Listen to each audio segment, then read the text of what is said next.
بسم الله الرحمن الرحيم ربنا إننا سمعنا مناديا ينادي للإيمان أن آمنوا بربكم فآمنا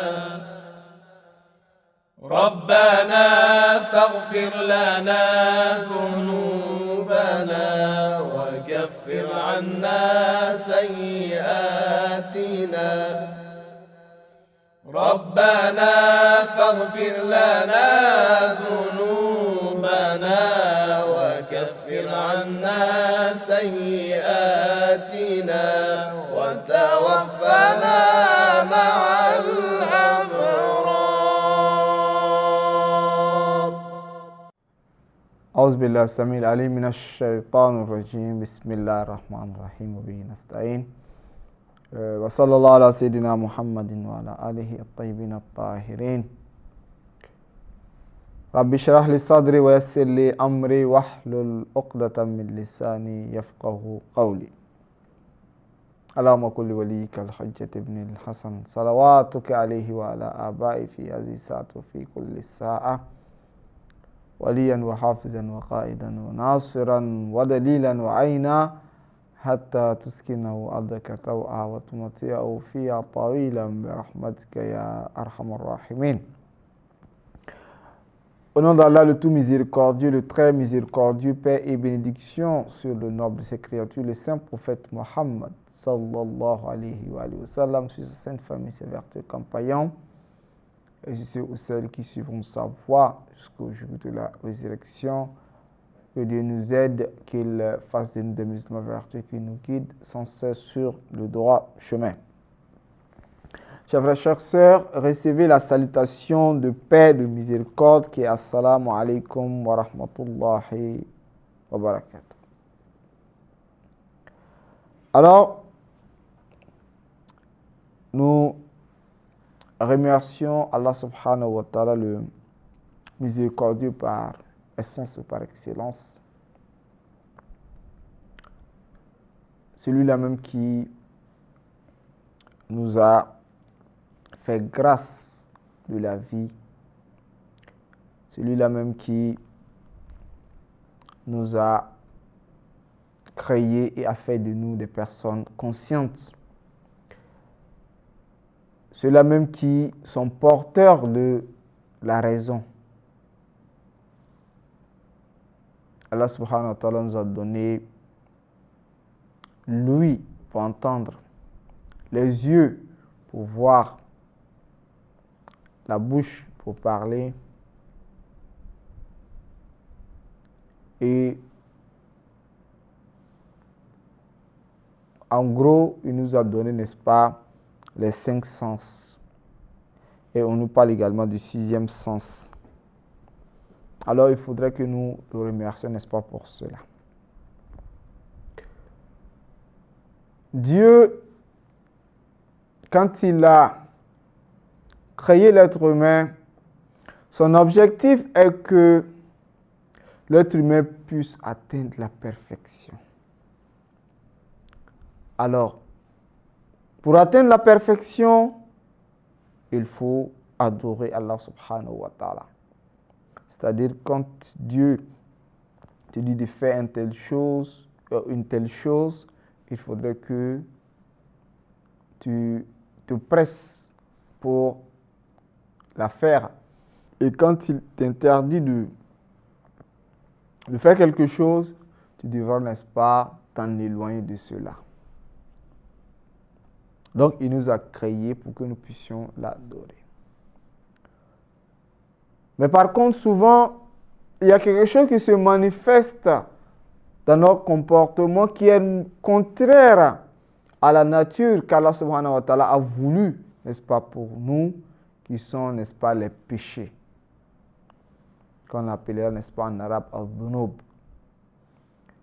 L'être humain, souvent, arrive à entreprendre, n'est-ce pas, les péchés. Et l'imam As-Sajjad alayhi salam, Zayn al-Abidin, dit que, oh Dieu, si je pleurais jusqu'à ce que je puisse même perdre les yeux, c'est-à-dire de telle sorte que mes larmes deviennent, n'est-ce pas, comme de la pluie. Parce que quand l'être humain, quand tu pleures, ton larme de tes yeux ne font que descendre, ne font que couler, ne font que verser.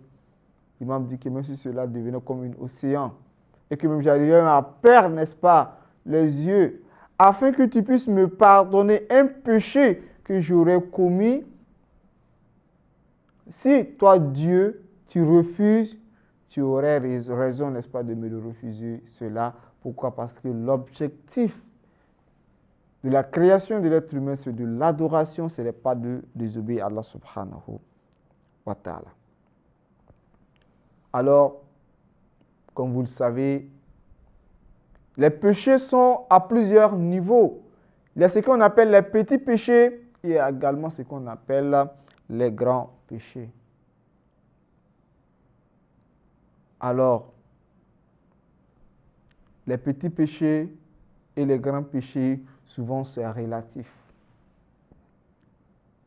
On pourrait estimer un tel péché, mais un tel péché par rapport à un autre, nous voyons que cela est encore plus grand. C'est-à-dire que l'être humain, comme il est dit dans le Saint-Coran, ne dit point à ta mère ouf ou à ton père ouf. C'est-à-dire ne dis point à tes parents merde. Donc, le fait de dire à ses parents merde est un péché. Mais le fait de battre ton père et ta mère est un autre péché. Alors, lorsque nous allons essayer de voir les deux, nous allons trouver que les péchés ne sont pas au même point d'égalité. Donc, le fait de dire ouf à tes parents est un péché, mais le fait de les battre est un autre péché. Mais le fait de les battre est plus colossal, est plus grand, plus que le fait de leur dire merde. Donc, souvent les grands péchés, les petits péchés, c'est quand on essaye de les relativiser. C'est-à-dire un tel par rapport à un tel est, n'est-ce pas, grand péché. Allahumma inni as'aluka min nurika bi anwari wa kullu nurika nayr. Allahumma inni as'aluka min nurika kulli. Donc, c'est comme ça les savants essayent de déterminer les grands et les petits péchés. Mais, autrement dire, le péché en tant que tel, c'est-à-dire lorsque nous essayons de voir les péchés dans leur essence, nous allons constater que il n'y a pas de relativisation, n'est-ce pas, dans les péchés. C'est-à-dire, toute sorte de péché est, n'est-ce pas, grande. Ou, n'est-ce pas, grand. Parce que, lorsque nous regardons le péché en tant que tel, nous pourrons, n'est-ce pas, le sous-estimer. Mais lorsque nous allons regarder la personne dont nous sommes en train de désobéir, c'est en ce sens que nous allons comprendre qu'il n'y a pas de petit péché. Parce que le péché, il ne faudra pas que tu le regardes en tant que tel, mais il faudra que tu regardes qui est celui-là même que tu entendais, n'est-ce pas, désobéir. Donc, le péché, lorsque nous allons regarder le péché par rapport à celui dont nous sommes en train de désobéir, nous allons constater qu'il n'y a pas de petit ni de grand péché. C'est dans ce sens que les imams d'Ahl al-Bayt alayhi salam nous disent, il dit ashaddu dhunubi mastakhaffa bihi sahibuhu. Il dit les plus grands péchés ou le plus colossales, n'est-ce pas, des péchés, c'est les péchés dont son auteur va, n'est-ce pas, le sous-estimer. Donc ici, on nous donne également un autre élément pour nous permettre de pouvoir savoir quels sont les grands et les petits péchés. C'est-à-dire, il ne faudrait pas qu'on regarde le péché en tant que tel, pour dire un tel est plus grand ou un tel est plus petit. Mais c'est le fait que l'auteur puisse sous-estimer son péché qui rend, n'est-ce pas, le péché grand ou colossal. C'est-à-dire qu'actuellement, lorsque je commets un péché que tout un chacun dira non que c'est un grand péché, lorsque je ne sous-estime pas ce péché, je reconnais et que je demande à Allah subhanahu wa ta'ala jour et nuit de me pardonner, on n'estimera pas ça, n'est-ce pas, comme un grand péché. Et les imams d'Ahlul Bayt alayhimus salam nous disent également azunub kulluha shiddatun. Et de tous les péchés sont intenses, sont grands. Wa shadduha ma nabat alayhi lahmu wa dam. Il dit mais les plus supérieurs, n'est-ce pas, de ces péchés-là sont celui-là même qui va faire, n'est-ce pas, nourrir la peau ou la chair, n'est-ce pas, de l'être humain, ou, n'est-ce pas, l'ajouter en sang. C'est-à-dire que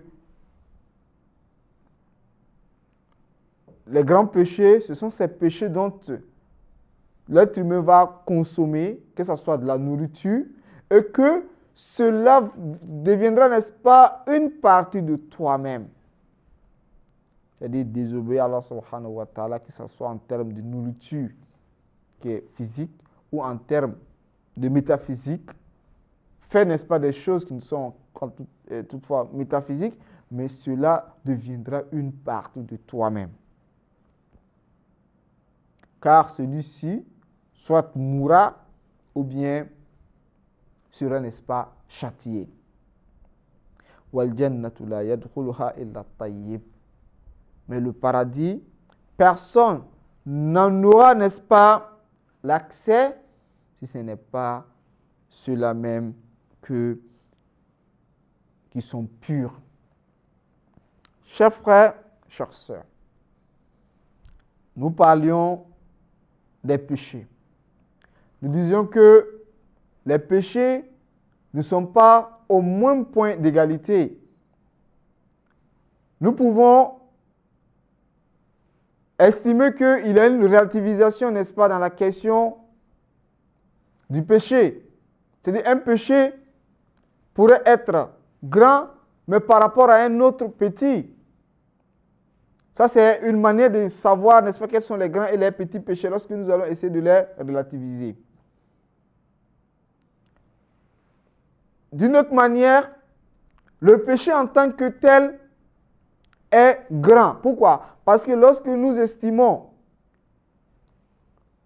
et nous essayons de se référer à celui-là dont nous désobéissons, sans pour autant regarder le péché, automatiquement ce péché deviendra, n'est-ce pas, grand.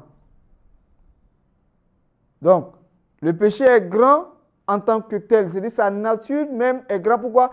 Parce que ce n'est pas le péché que nous regardons, mais c'est celui-là dont nous sommes en train de désobéir qui, n'est-ce pas, est mis en évidence. Troisième élément qui a été souligné également est que quand on parle de péché, grand ou petit, c'est à travers, n'est-ce pas, la personne qui désobéit à Allah subhanahu wa ta'ala que nous regardons, son intention. C'est-à-dire lorsque tu sous-estimes un péché, le péché devient, n'est-ce pas, grand, colossal. Mais lorsque tu commets un péché, quelle qu'en soit la grandeur, n'est-ce pas, de ce péché, lorsque tu ne le sous-estimes pas, tu estimes que vraiment tu as désobéi à Allah subhanahu wa ta'ala, tu étais en erreur et tu demandes qu'Allah subhanahu wa ta'ala te pardonne, cela n'est pas estimé comme étant, n'est-ce pas, un grand péché. Donc, chers frères, chères sœurs, que Dieu nous aide, qu'il fasse de nous des musulmans vertueux, qu'il nous fasse de nous ceux-là même qui se répandent. Donc, il faut être conscient de ces différentes étapes de péché qui te permettront de pouvoir, n'est-ce pas, se repentir et de se retourner vers Allah subhanahu wa ta'ala. Parce que souvent, nous arrivons à sous-estimer nos péchés en disant quel qu'en soit ce que j'aurais fait comme malfaisance, comme péché, mon péché sont inférieurs par rapport à une telle ou bien à un tel. Chers frères, chères sœurs, il ne faudra pas que nous essayions de mesurer nos péchés en fonction des autres.